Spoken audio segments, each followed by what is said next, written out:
Do you believe in space? She asked me. We were sitting on the parapet of a high-rise, or at least, I was sitting.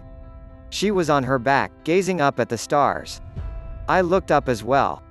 It was one of those nights where the stars are aplenty, enough to give you pause and think about how big the universe really is. Up there. Yeah, I guess. No. I mean the space down here. I looked at her. Her eyes were glowing with distant starlight. Here. Yes. The space between people. Within people. Her voice rose. I've always wondered. Time is so intricately linked with space. When we give people our time, do we also give them space? Our space? I was at a loss, really. She's not like this. Doesn't it make sense? We are moving through time at a fixed rate, 1 second at a time. We spend it with other people. The more time we spend, the more space people get in our lives. Most of the time that is the case. But there are those people, occasionally, that we don't even notice, who somehow slip in, given very little time but occupying all the space. She got up, her legs now dangling over the edge, her starlit eyes on me. What are you even? Think about it. These people who slip in are usually people we give permission to.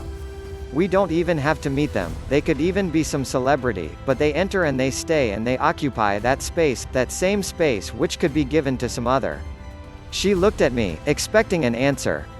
Maybe you're right. But you must remember, you let these people in for a reason. They mean something to you. They're important. And when their job is done, they'll leave. No. They never leave. That's the problem. They sit there taking up space. They make their home in it. And even when their physical presence leaves us and they may not occupy as much space in our lives, they remain. Parts of them. She looked up at the stars, pointing, glimpses of light. Look at these stars. They are millions of miles away, and yet for all we know, they may be dead. But we see their light because the light we see now is from the past. She put her head down and spoke. They keep lingering in those spaces which you think have been emptied. But they haven't, and they can never be filled by anyone else. I realized she was crying, as silent tears glistened like starlight. I put an arm around her, sharing warmth with her in that space in time. Would you want someone else to fill up that space? Does anyone you meet, anyone you choose to share space in your life with deserve a second-hand spot? She sniffed, eyes on her shoes beneath which a city raced past. She said nothing, only shook her head. Then what are you so afraid of? I asked. She didn't reply, not right away. After a moment she said, softly, of my space getting over. I smiled.